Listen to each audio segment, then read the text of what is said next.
Alright, magandang araw po sa inyong lahat. Ako po si Leo at nanonood kayo ng News Unfiltered. Okay, so diretso na. Itong mag-inang Senator Loren Ligarda at Representative Leandro Leviste ay umalis po ng bansa. Okay, diretsahan na po natin tong ah, balita na to kasi nga si Solar Boy ni Loren Legarda napakaingay sa politika at gusto niya talagang ibunyag yung mastermind doon sa flood control scandal. Now, nung sila ay napabalitaan na makakasuhan ng plunder, ay mukhang bumatsi, lumabas ng bansa. Okay? At yan po ay kinumporma ng NBI. So basahin natin ng konti dito sa right side corner po ng ABS-CBN News. So sabi po ni NBI Director Melvin Matibag, umalis po ng bansa ang mag-ina. Okay? At si Representative Leandro Leviste o si Solar Boy ay nagtungo po sa Hong Kong habang yung nanay niya ay nagtungo sa Europa. Okay. So, tapos, ayon dito, nakakuha si Leviste ng Travel Authority para bumiyahe sa iba't ibang bansa mula July 26 hanggang September 24. Aba, imagine niyo, halos ano yan, 2 buwan. Okay? And kabilang ang ilang lugar sa Asia, Amerika at Europa. Siyempre, kung bilyones yung nakuha mo sa gobyerno, hindi ka ba magta-travel nun? Di ba? Okay, next. Kinumpirma rin ng Bureau of Immigration ang pag-alis sa bansa ni na Senator Loren Ligarda at Representative Leandro Viste sakay sa magkahiwalay na flights noong August 2nd. Okay, bakit hindi pa sila punta ng sabay, 'di ba? Sa lugar na siguro doon naman sila talaga patungo. Okay. At ayon dito sa Bureau of Immigration, wala silang derogatory record nang sila ay umalis ng bansa. So good timing ng kanilang pag-alis. Kasi nga again, yung ombudsman po ay meron ng preliminary investigation na ginagawa laban sa Magina. 'Di ba? Doon sa deal ng solar franchise ni Leviste. So, pakita ko sa inyo guys muna at least para ma-refresh natin yung mga kababayan na manonood po ng YouTube channel natin. So, play natin to galing sa Manila Times. The Office of the Ombudsman has ordered a preliminary investigation into Senator Loren Legarda and her son, Congressman Leandro Leviste, over plunder and graft complaints. Ombudsman Jesus Crispin Remulla said the case involves 10 billion peso worth of solar projects. Right. In May, the Department of Energy filed complaints before the Department of Justice against Leviste and other Solar para sa Bayan officials. This is over alleged violation of the company's legislative franchise. Legarda and Leviste have yet to respond to the allegations. Aray, no? Kung natatandaan niyo po, last year pa pinag-uusapan yung hindi pag-fulfill ng promise ni Leandro, yung kanyang company na bigyan po ng solar energy yung iba't ibang ating mga kababayan sa iba't ibang lugar dito sa bansa. Kasi nga meron siyang national franchise, di ba? At itong national franchise ay binigay po noong 2019 noong panahon ni Digong. At grabe pa yung pagkasikat niya, di ba? Kasi nga, youngest billionaire. Imagine niyo nakakuha siya ng ganitong kalaking pera. Okay. At nung binigyan siya ng prangkisa para mag-produce ng solar energy sa mga kababayan natin, ay nagmisturan pong ghost. Okay? At hindi na-fulfill. Kaya nga, pinatungan siya ng 24 bilyones na penalty galing po sa Department of Energy. At the same time, may mga kontrata na na-cancela kasi nga hindi na sinunod yung alinsunod sa doon sa solar franchise. Okay? So ikaw, kumbaga ah, yung pag bunyag pag I remember there's an interview na si Lito Atienza po nung time na representative po siya, pinunyag niya na yung kapital ni Leandro Lubiste po ay isa lang milyon. Okay?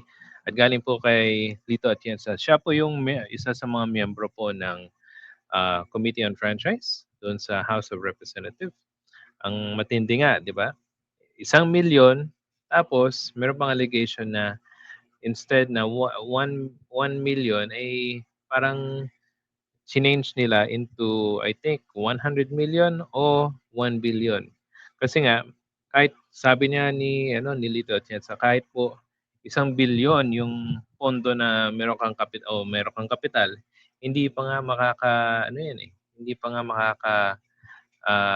pagpailaw. Kumbaga hindi pa makakapagbigay ng solar energy sa mga kababayan natin. Kasi nga ang laki ng franchise.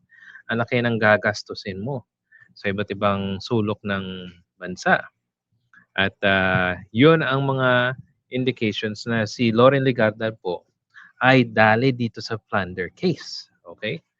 At kaya nga nakakapagtaka, bakit pumunta sila ng ibang bansa tapos magkasabay pero magkaibang flight.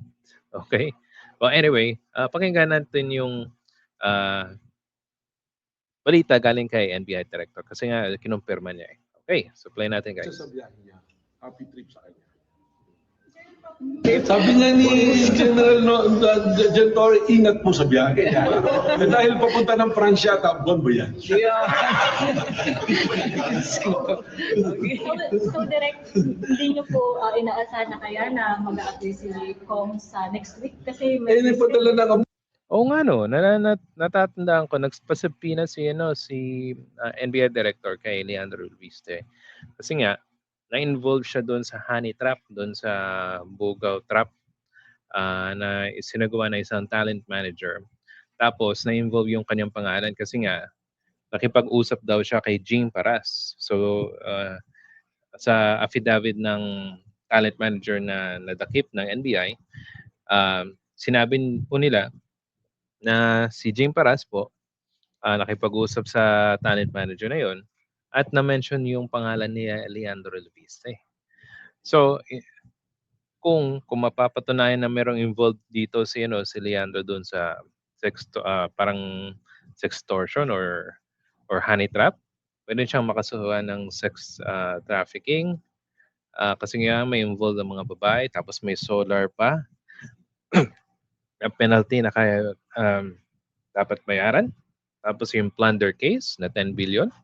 So, there's a chance na hindi papasok siya sa kulungan tapos hindi na siya makakalabas dahil nga napakabigat po ng mga kaso na kakaharapin nila. Abogado, may mga kondisyones sila binibigay but we have answers to that. Ngayon, kung hindi sila dadalo, we have to do away with the investigation. We'll move forward. Yun nga di ba ang tapang-tapang nila na magpalabas ng sa flood control, blah, blah, blah.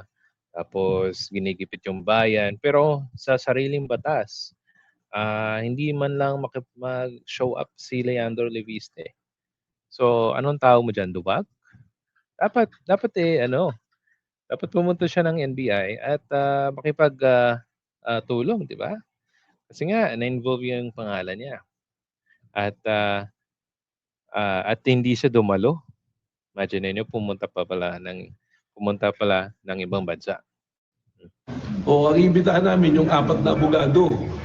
Kasi meron yun yung 4 na abogado po. Sila daw yung gagawa daw ng parang script kung anong gagawin at paano mangyayari yung trap nila sa mga executive po ng gobyerno like si Ralph Recto at iba pa po.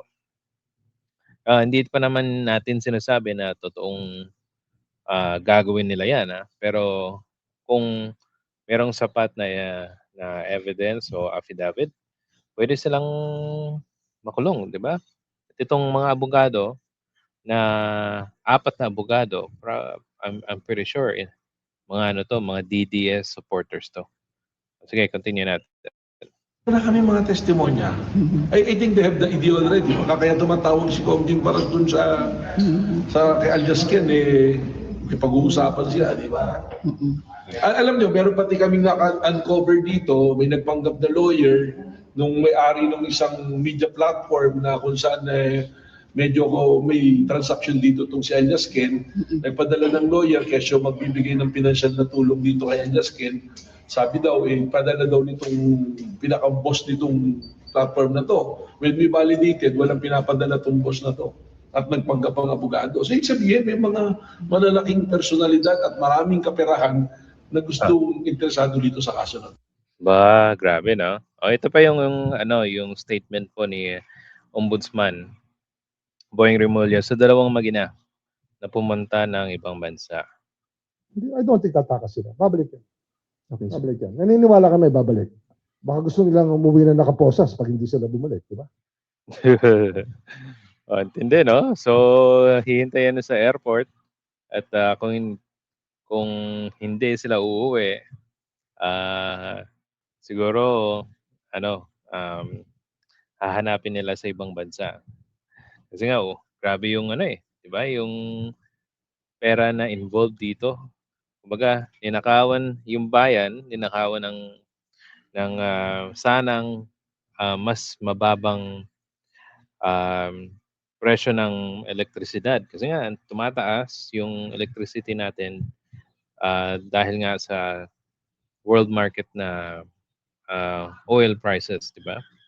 So sana nakakatulong yung prangkisa ni Leandro. Kaso nga lang, pinagkakitaan talaga tayo. Kung mabuti siyang tao, guys, sana walang mga ghost projects sa iba't ibang bansa. Meron lang siyang ghost solar project doon sa kanyang lugar sa Batangas. Pero wala kang maririnig sa iba't ibang panig ng bansa.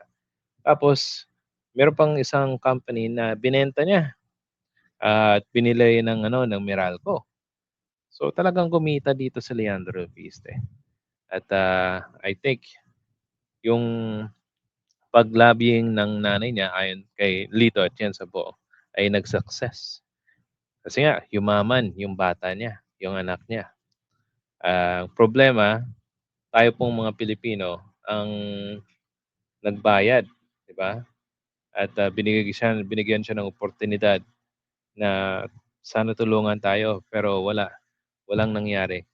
Tayo pang nadismayado sa ganitong mga galawan, di ba? Kaya nga dapat kung merong mga